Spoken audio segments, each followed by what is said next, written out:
Welcome to the Soulful Valley Podcast, the sanctuary for soul-led entrepreneurs, creatives, and changemakers ready to rise.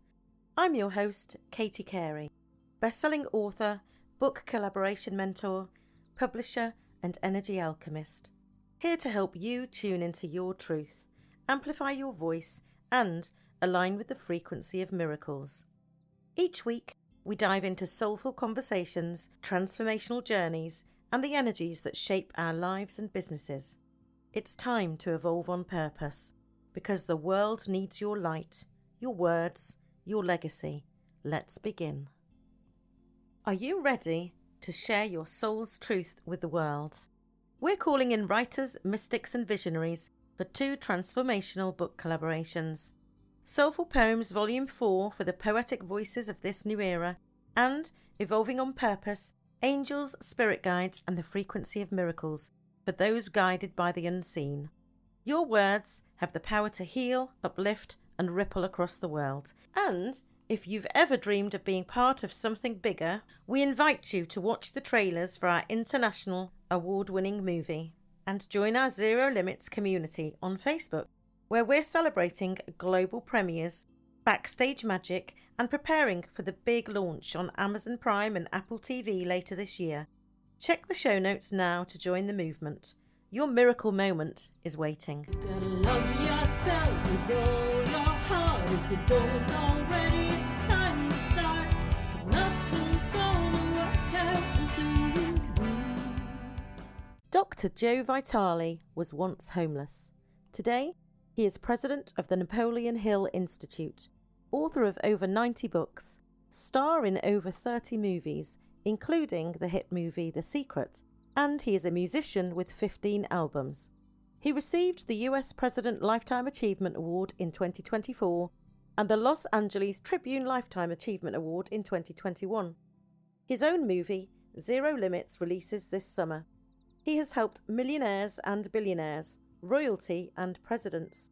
He is also a strong man who can bend horseshoes, nails and bolts with his bare hands.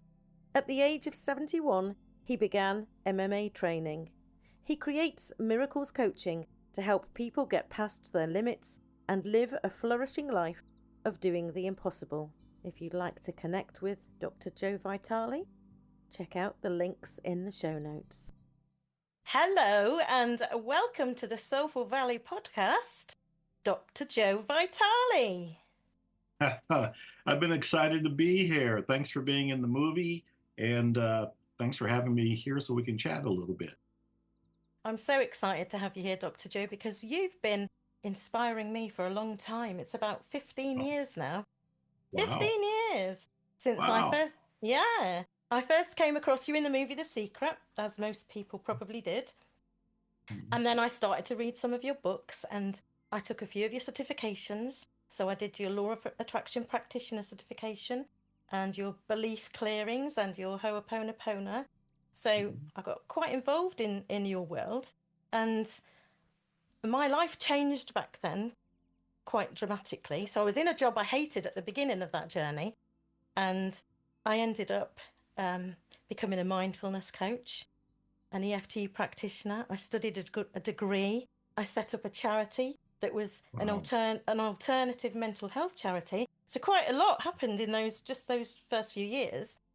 And then things started to happen to my body and I became disabled. But the one thing I hadn't changed was I was stuck in a toxic marriage to an addict. So my body was telling me I wasn't safe. And then a different sort of journey began in 2020. And then you flew back into my life again in 2022 with there were tons of synchronicities around me joining your movie. So you're very special to me. I hear it. Well, you're the one who reached out. You're the one who did all the certifications. You're the one who went through all the material. You're the one who's been open to new discoveries, new information, new inspiration, taking new action. So you're the one that gets the applause. You're the one that gets the standing ovation. Well done. Well done. Thank you. And I've loved being a part of your movie. I've loved the Zero Limits books as well. I read them first before before jumping in. And even me ending up in your movie, I went into a session with one of our authors, and it was called The Soul of Your Business. And in this session, she said to me, "Oh, I don't see you creating books. I can see you in movies like The Secret or The Shift." And at the end, after that call closed, the next time I picked up my phone was the advert for your movie. So there was a massive synchronicity for me. I think we all get these signs and opportunities to do things, but a lot of people just dismiss them. They think it's not for them, or they talk themselves out of it, thinking, well, what do I have to offer? Who am I? Who's going to listen to me? And what we have to do, and what you're already doing, is pay attention to the signs and know it is for me. I am the person. I am enough, and I have a contribution, and stand up and deliver. So I am delighted you said yes. I am delighted you're in the movie. You're a standout in the movie because you're inspiring. You tell your true story. People can relate to you. And then they start to think, which is what I want them to think, that if it can happen to her, and it can happen to the other people in the movie, and it can happen to Dr. Joe, then maybe change, transformation, and magic and miracles can happen to me too. So you're an inspiration. So thank you for being in the movie. Oh, thank you, Joe. We've both mentioned synchronicities now, and I talk about it a lot on this podcast. But how would you describe what synchronicity is to our listeners? It's more than a meaningful coincidence. A synchronicity to me is, I'm going to say it in a particular way, and hoping I don't offend some people and that they're all open and minded enough to get it. It's evidence of God's hand in your life. And when I say God, I know that ruffles some people's feathers because, do they believe in God? Is God an old man in the sky? Well, change it to the divine, change it to the cosmos, change it to infinite intelligence, change it to nature, change it to whatever you feel comfortable with. But we have to admit that we are part of something bigger than our little egos. And that thing that is bigger than us sometimes reaches down and moves us around a little bit to help us in our growth.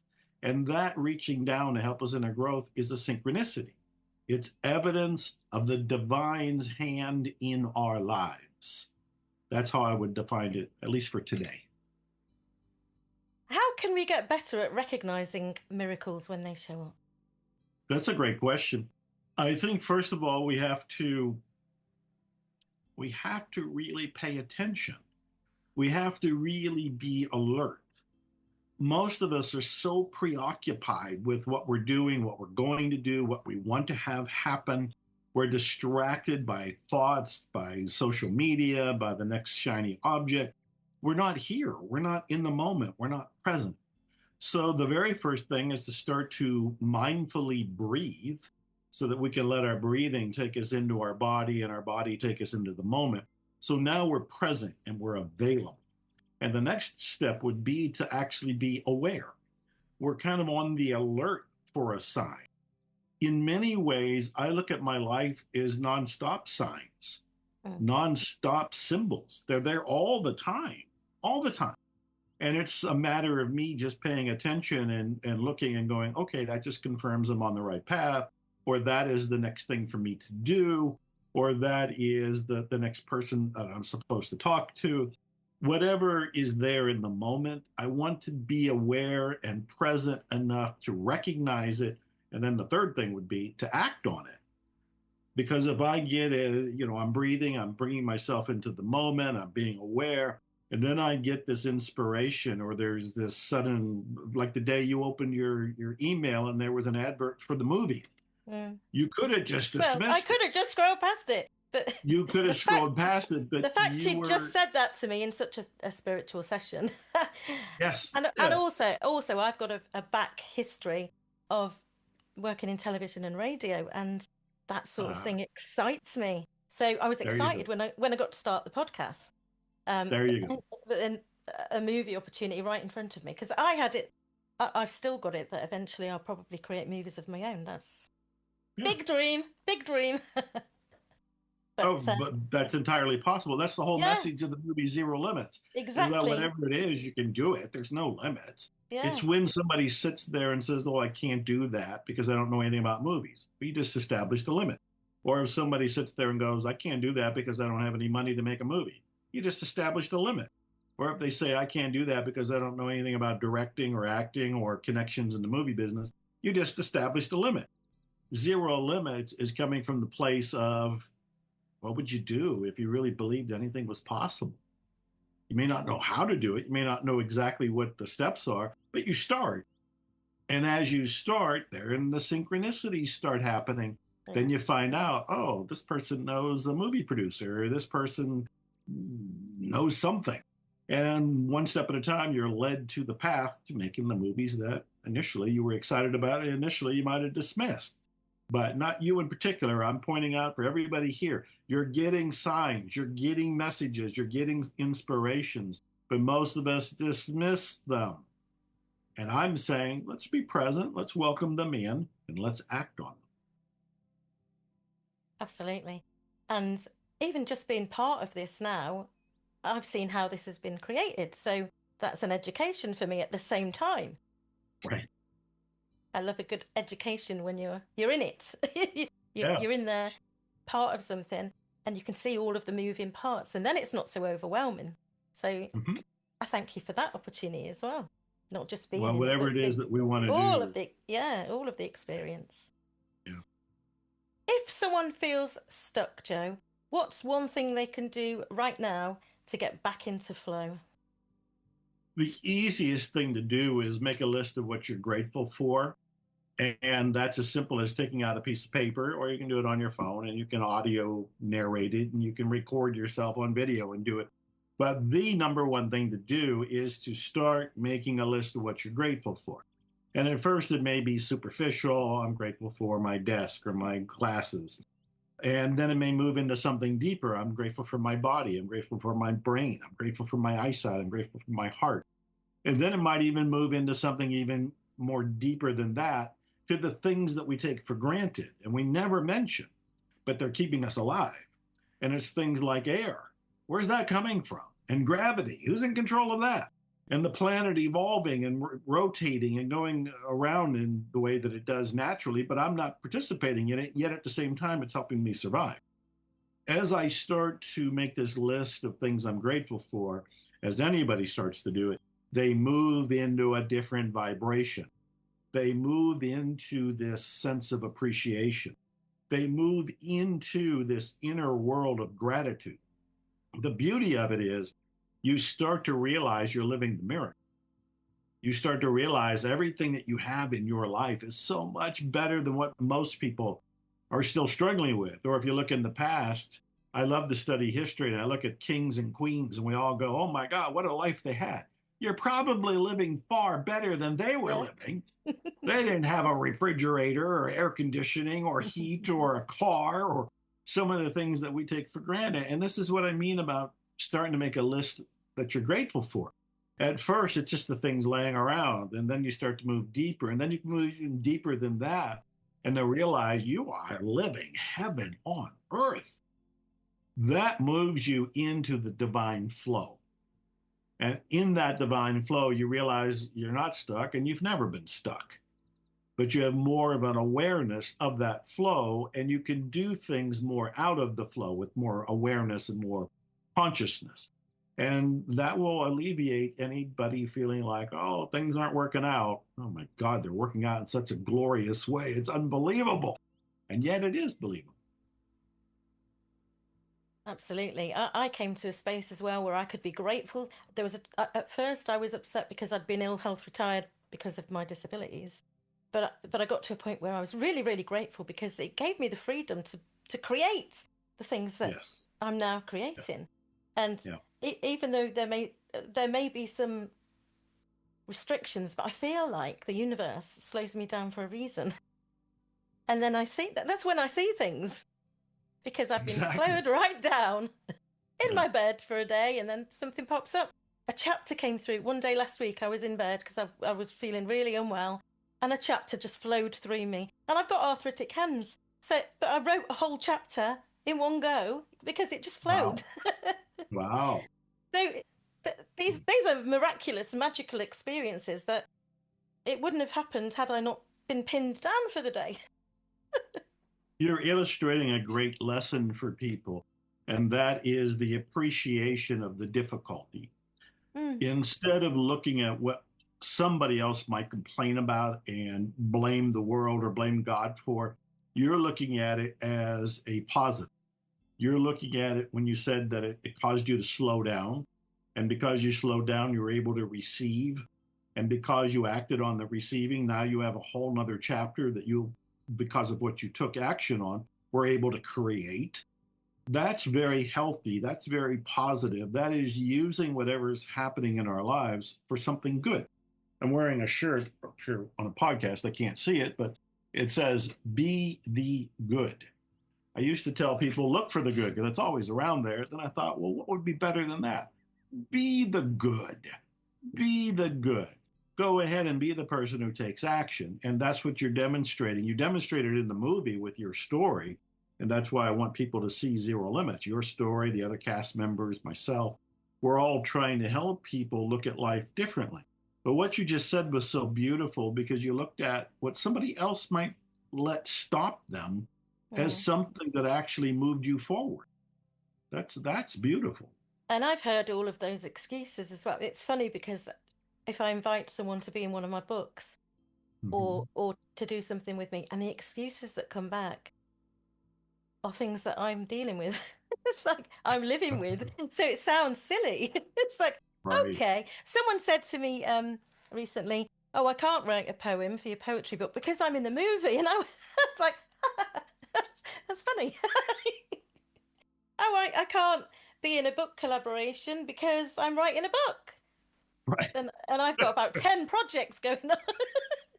That is, so you're highlighting, you're very wise, because you're highlighting another thing people need to pay attention to. And whenever they come up with an excuse, they need to reinterpret that in their brain as coming up with a limiting belief. So when somebody says, I can't write a poem because I'm doing blah, blah, blah, they're actually giving an excuse. And as long as they buy the excuse, they will create that reality.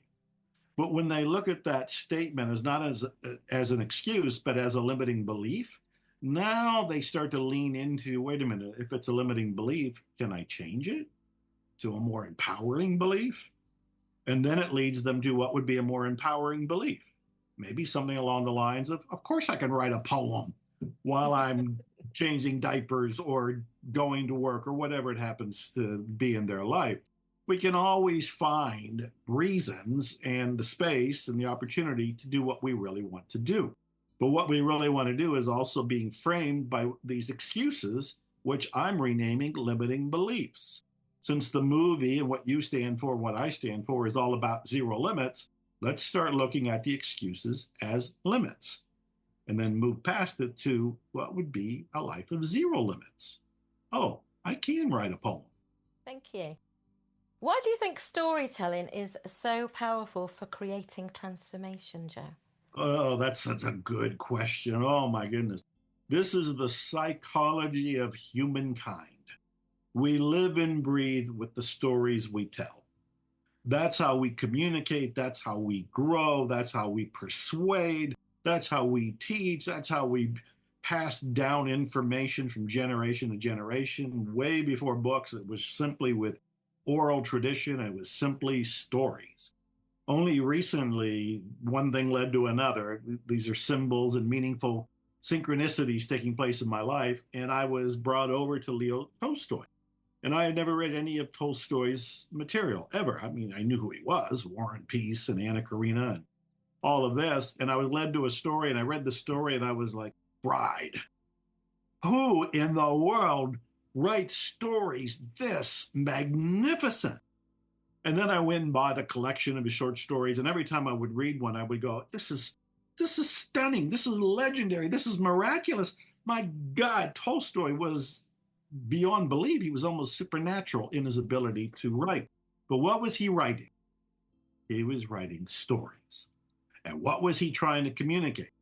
He had become a Christian in later life, as I understand it. I'm not an expert on Tolstoy at all. But with my superficial top-level look at his life, he had been converted and he was trying to write morality tales. He was trying to help people live in the moment, do the right thing, obey God, all of this. And how was he doing it? Through stories. Why was he using stories? Because stories stick.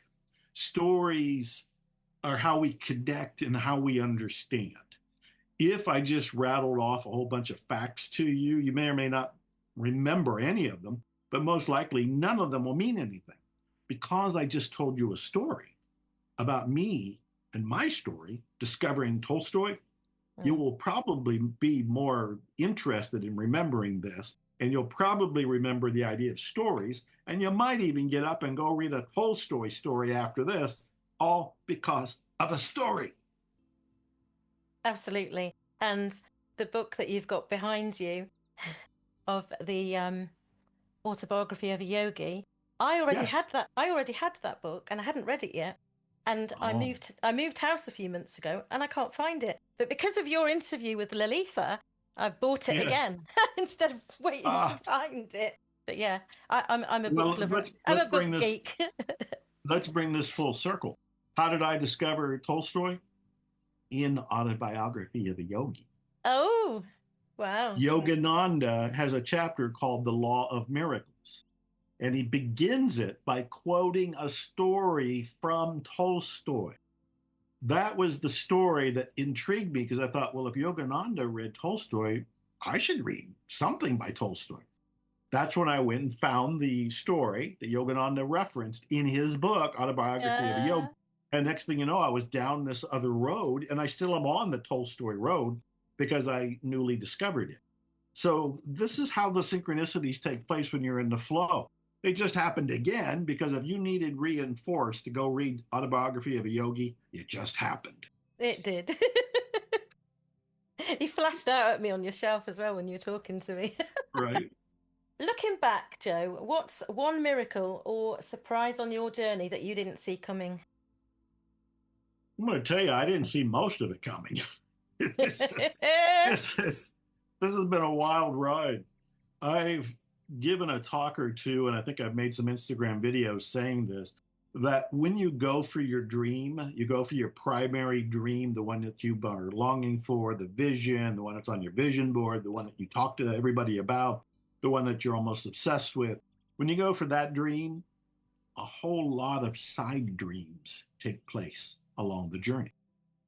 When I was a kid, I decided I wanted to be an author. I looked around and I saw unhappy people and I thought, well, I want to write things that make them happy. And I didn't know I was the unhappy one and I was trying to make me happy, but that was the unconscious Joe who was a teenager at the time. I never once thought I'd ever be in a movie. The Secret came out of nowhere. I never knew anything about the internet. I was one of the first to be on the internet, wrote some of the first books on internet marketing. And some people who have known me for a long time know me as an internet marketer. I didn't know that I'd be interested in strongman training at one point. And that's when you pick up metal, like a horseshoe, and you bend it. I've bent horseshoes and driven nails through boards and bent metal and steel bars and wrote a book about it. I didn't know that I would become a musician. When at the age of 60, which is now 12 years ago, I decided I wanted to be a musician, and I've recorded 15 albums. I didn't know that when I turned 71, that I would enroll in mixed martial arts classes, which I have done. And I'm going to class tonight. I've already got my white belt, a gold belt, and I've told everybody I'm going to have a black belt by the time I'm 75. All of this, I did not know when I was a kid dreaming of being an author. But as I went down that main road of making a dream come true, I tell people a whole lot of side dreams manifest, and they surprise you in how miraculous and magnificent they are. But I didn't focus on those. In many cases, I didn't even see them coming. They came out of nowhere. And because I'm now working on 72, I don't even know what's next, but I'm open. That's amazing. Thank you for sharing all of that. The musical, the 15 music albums is a real biggie for me because I used to be a singer and an actress, and I used to write songs in my teens, So when the poems came through, there was a little thing of they're supposed to be songs, but I'd closed the door on that one because I Ah. was told I was too old in my 30s. Well, So, this is so you've woken that up again in me. there you go. There you go. And that's what I want to do. I think that's my mission, is to inspire people to go for their own missions, inspire people to go for their own dreams. And that's what I want the movie to do. Zero Limits as a movie, I wanted you in it. I wanted the other cast members in it because of your inspiring stories. I wanted to tell my stories in it because I want people to sit on their sofa, watch that movie, and awaken to, oh, maybe I could write a song. Maybe I could write a movie script. Maybe I could open the bakery. Maybe I could travel to Istanbul or wherever the heck you want to go. Maybe. And then you start to play with the possibility. And the next thing you know, you're off the sofa and you're on your way. Inspiring people. That's what I want the movie to do. Thank you, Joe. Is there anything I haven't asked that you'd like to mention while you're here? Oh my goodness, there's probably 1,000 things that'll occur to me afterwards. I think it's important that people realize that there is a world premiere of the movie Zero Limits happening in Sacramento, California, June 26. And this is a big deal. This is a VIP red carpet. Los Angeles Tribune will be there covering the event. There'll be some separate media there, photographers there. Most of the cast will be there. I will be there. I understand you're not going to be able to make it for this particular showing. No. But a lot of the other folks. I am at one in London. And you are going to be at the one in London, yes. And people should just go to zerolimitsmovie.com. The trailer for the movie is there, zerolimitsmovie.com. And then I think the various showings, like the one in London, the one in Sacramento, are listed. And I always get people to ask, so I have to answer this.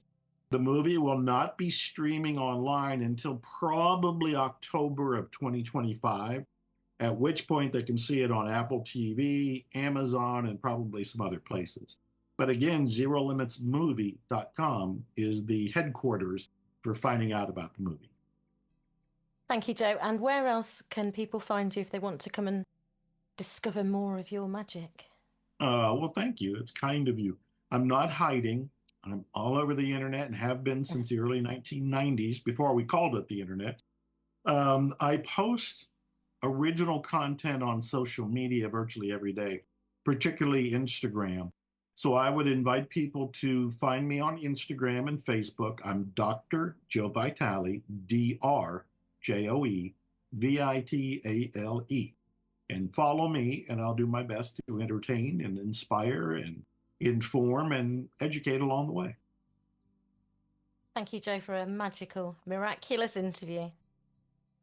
Thank you. Great pleasure. Great question. You're a great inspiration. And thank you again for being in the movie Zero Limits.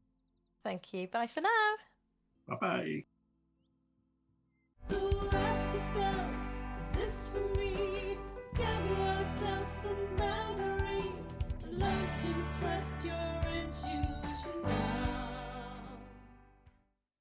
Hi, I'm Katish Haberfield, and I have participated in 2 of Katie Kerry from Soulful Valley Publishing's book collaborations. The first one I collaborated in was Entangled No More, and I wrote a chapter in this one which helped me articulate the benefits of past life regression therapy. I am a clinical hypnotherapist, past life regression therapist, and I am also a business strategist from a spiritual approach. Not only that, but I also divinely channel directly divine feminine and divine masculine energies. So for this was a business expense for me. So I got to show my expertise, and I own the copyright of my individual chapter in here so that I can use it for blog posts and social media posts. So you can see, here's my chapter here. The second one I did was Soulful Poems, and I just submitted one single poem to try it out. And it was a past life memory poem. So I was just listening to some music, which had the cello and the shruti box. and it was a Plum Village app that I was using, and I just started crying and had a past-life memory, and so I wrote my past-life poem. The good thing about working with Katie in the poem collaborations is that you get your own QR code that goes directly to your website, and you get a whole page which is a profile. So that is also a business expense for me, and I have participated with a full selection of poems in Soulful Valley third book in the series, and a small selection in the fourth book in the series. So if you're wondering, you also get the benefit of being able to earn affiliate income by referring your other friends and poets to either write a chapter, write a book, or submit a poem. And that's about all from me. So if you feel the creative urge to express your soul, you can join Katie's collaborations. And also don't forget to look me up at katish.com and listen to the Infinite Life with Katish Haberfield podcast on all podcast players and YouTube. And our very same Katie Kerry is a guest on many of the episodes. So namaste, and I hope to see you in a book collaboration soon. Thank you for tuning in to the Soulful Valley Podcast. If today's episode spoke to your soul, share it with someone who needs it, and leave us a review on Apple Podcasts to help others find our sacred space. Want to go deeper? Check out the show notes, where you can find links, all of our opportunities and communities. And step into your power as an author or poet in one of our next best-selling books. The next chapter of your soul-led journey starts now. Until next time, keep evolving on purpose.